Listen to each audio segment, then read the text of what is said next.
What's up, guys? Welcome back to Between the Pylons. I'm John Camacho. Thank you so much for watching. And guys, today we are talking about Kylin Hill, running back out of Mississippi State. This is a requested video from Joshua Haywood. If you have a guy that you would like me to do a draft profile on, leave it in the comments. Let me know. I'm not going to promise that I'll get to it right away, but I will certainly get to it. And I'm trying to do a better job of shouting out the people that are leaving the comments. I know I've been really bad about that in the past. Thank you so much, Joshua, for leaving that comment. When we talk about Kylin Hill, I do think he has the body of a starting 3-down running back in the NFL, right? It's a guy who's 5'11", 215 pounds, and really, you know, those numbers can always be deceiving. You never know quite how much to trust it, especially when you don't have the combine.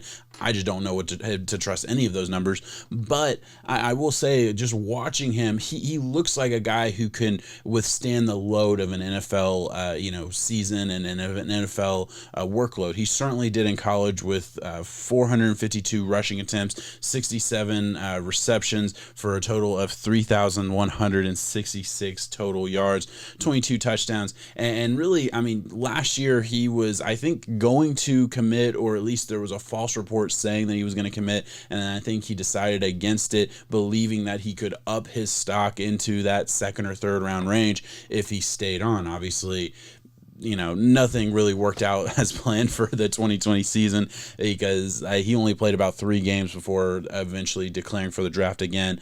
COVID just, I mean, it is what it is, you know. So that's kind of his weird history. I think he probably regrets that and wish he would have come out last year, but maybe not. We'll see what happens. Maybe it'll work out for him this year in this draft. I'm not sure. Let's get to the skill chart so I can kind of break down his game in a different way. So the first thing that you're going to notice, and the first thing that I have to talk about, is his vision. This is, for me, obviously the biggest thing that you look at for running backs, and one of his worst grades. And I'm actually going to talk about vision and patience at the same time, because I do think it's a lack of patience sometimes, where he just kind of I don't know, when the hole isn't there for him, that first hole, he'll cut up and you know, can be a one-cut runner and can be kind of a successful one-cut runner at times. But I think at times he's either not patient enough to where he leaves a wide open cutback lane where he, you know, got 3 or 4 yards going one way, could have gotten 15 going the other.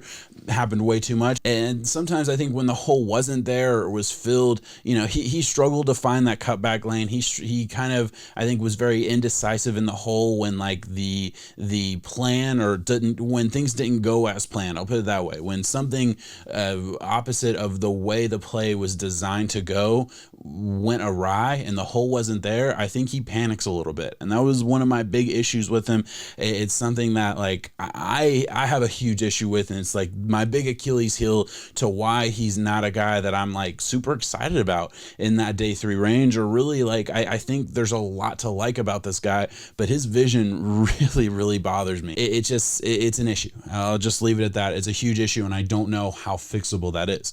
Agility at a 5.2, pretty good. You know, I think it's going to be NFL average probably, you know, when he gets in there. Like, he's not going to be, I think, a liability from that range. He's definitely can create and can get what's there to be had every time. Short area quickness, he is explosive. I have no issues with that at all. I'm not going to sit here and say it's special, but he's explosive enough. All those things kind of check the box, right? We're good in both of those categories. Acceleration, 4.8. It's a positive grade, but I put it there because, you know, he's not a game breaker. He's not. He's a 10 to 15 yard chunk play type of guy. He's not a home run hitting running back. That's just not what he is. I don't see that for him. And I mean, I just don't think he has the long speed for it. Pass protection, 6.3. Listen, running back pass protection is never awesome, but for him it is, and it's very good. Like, I think pass protection and pass catching is what's going to make him a very, very valuable number 2, right? I think there's going to be a lot of teams that look at Kylin Hill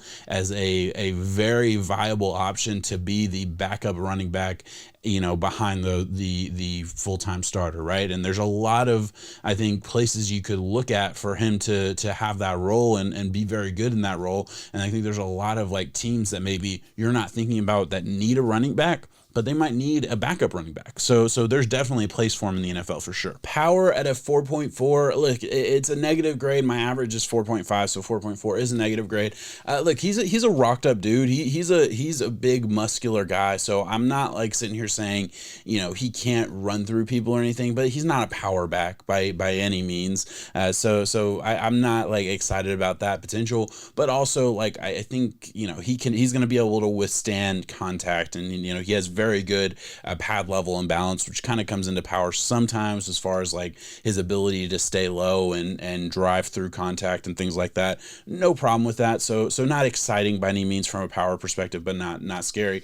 We already talked about patience. Breaking tackles at a 5.3. Very. I think it's up and down. It's average. It's fine. Checks the box. I think. I don't think it's going to be special at the NFL, but I do think it's not something that I look at as a negative by any means. Ability in the open field is 6.4. Very sudden. Very good at creating space at times and getting extra yards. Again, I mentioned 10 to 15 yard chunk plays. Yeah, that's what he is. Not a long speed guy, but can definitely create yards and definitely has that upside from that aspect of his game. And then pad level and balance, I mentioned it. That's a very good grade as well, and a positive aspect of his game for sure. Overall, guys, I look at Kylin Hill as a very intriguing prospect, right? Like there's a lot to like. There's a lot of things that certainly do get you excited, but man, vision is just, it kills me, man. It really does. And it's something that like, it takes away the excitement for me. It certainly takes away the upside for me as a evaluator. If I'm a team, like I always talk about like my pretend team, yeah, he's going to be down there on my list because like, I just don't know if I'm going to be able to start him. I'll be honest. I don't know how much you can coach vision. Like I don't have a good feel for that. Like, let me know in the comments if you think that's something that can be taught. Let me know in the comments if you just disagree with me in general. I feel very strongly that his vision is an issue, but if you disagree, let me know.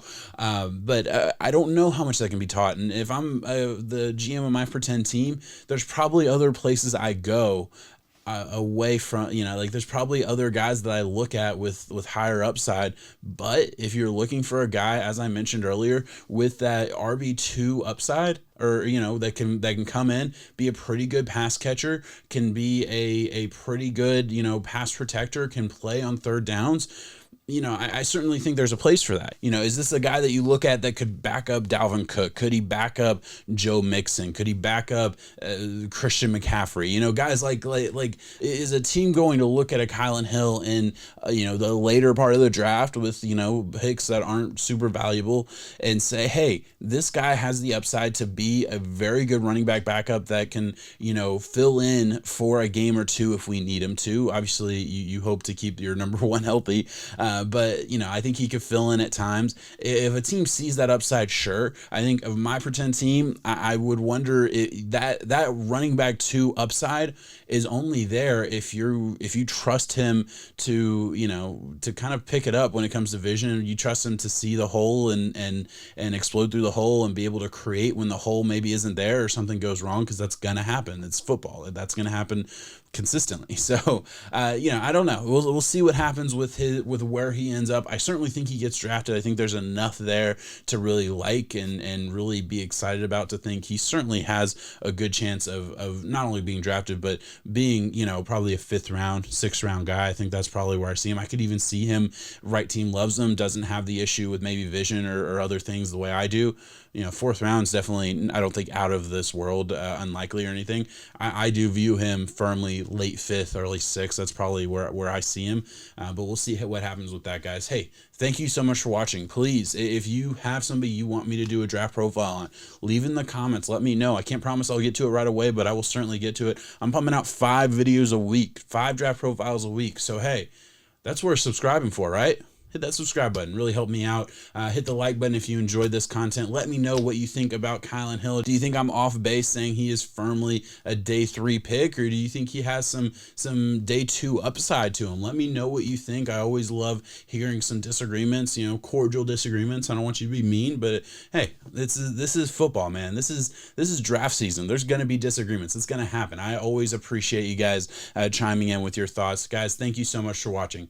Peace.